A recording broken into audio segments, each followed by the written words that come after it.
All right, what's good, everybody? Welcome to our video today. We're going to talk about how to choose the long-term investments, right? Exactly what is it that you should be looking for in your long-term investments. And, you know, it may be something you've never really thought of before because in truth, what you're looking for is speed, right? So everyone's trying to tell you, you need to go buy this mutual fund, right? Or you need to buy this grouping of mutual funds. And that's really not what the goal is, right? So having a mix of different mutual funds just simply doesn't get the job done, right? So you can pick, 3, 4, 5 different funds. They may be spread around the world. They may be a particular interest, like a few people do suggest. But in reality, that's not what we're trying to focus on. What we want to know is the speed. How fast is your portfolio going to move versus another portfolio? And one thing that always gets me is when people say you cannot beat the markets. Well, that's not true, even in the slightest, right? It's definitely possible to beat the markets. And what we're talking about here is beta. Put together a portfolio that has a higher beta than the overall markets. Now, let's not geek out about this, but I want to show you real quick on a chart here. So let's say the markets are doing this. Really simple, really clean.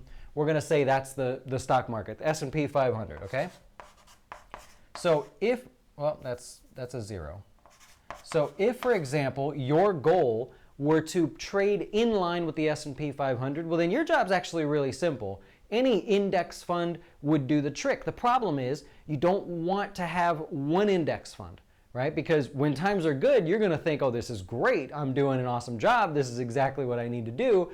But in reality, when times are bad, that's when you're going to go, maybe I should diversify. Maybe I should try something different. So what we want to do is actually put together a portfolio that moves at some speed relative to the market. So like on our website, we got a great one.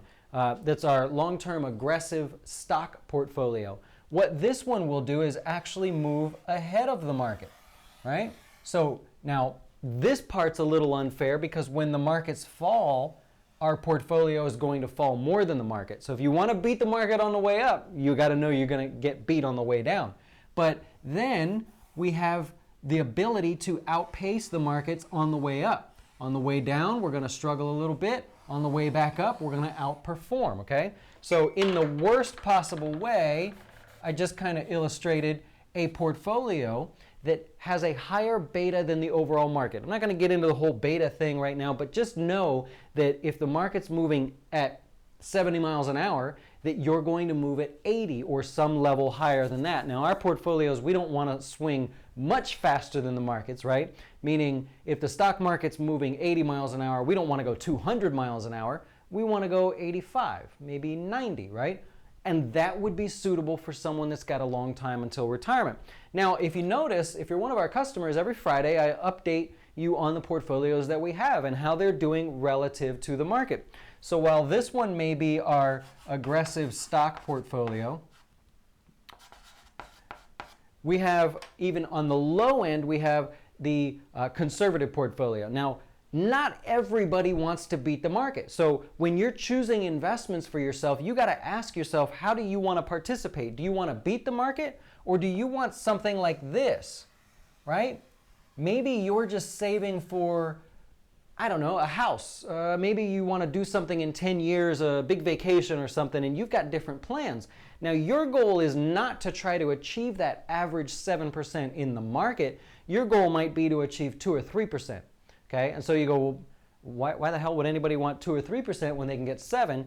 And that's because they don't have to suffer all the downturns. What happens if right now the stock market is at a high and suffers a 1-year setback, falls for a year, right?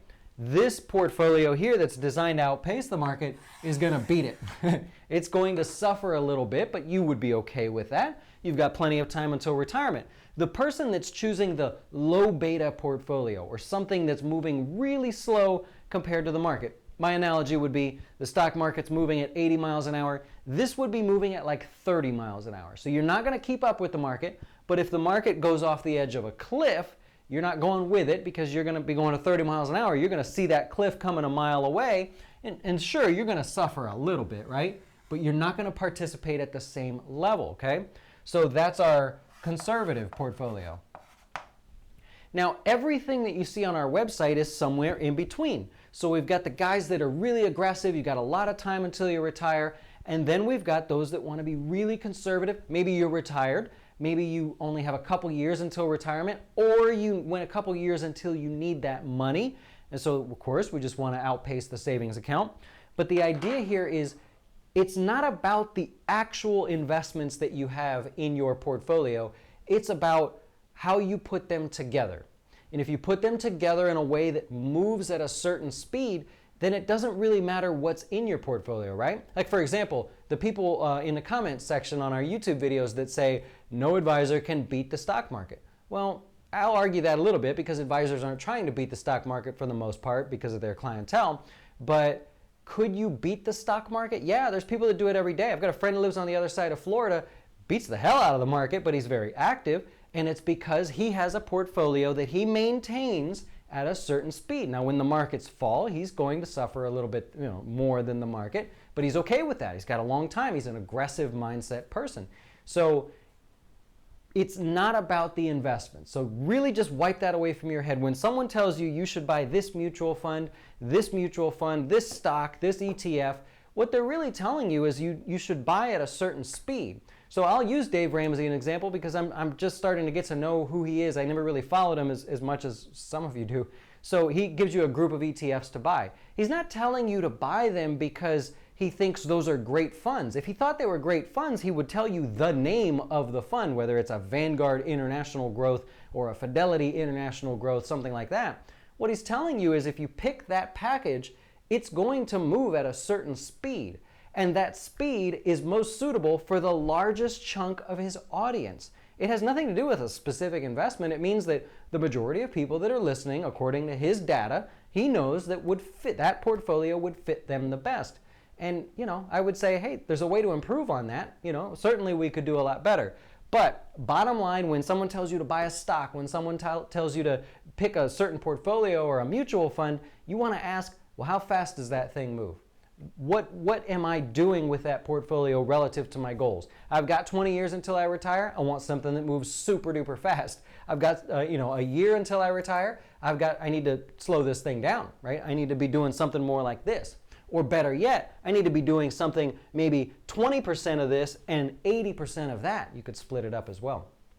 All right, well, just wanted to throw that out there to you. It's been a long weekend and I was pretty bored. Wanted to get doing some more sort of videos and stuff. Hope this finds you well. Hope this finds you as helpful. And don't forget to hit the subscribe button at the bottom there. If you need anything, you know where to find me. We'll talk to you soon.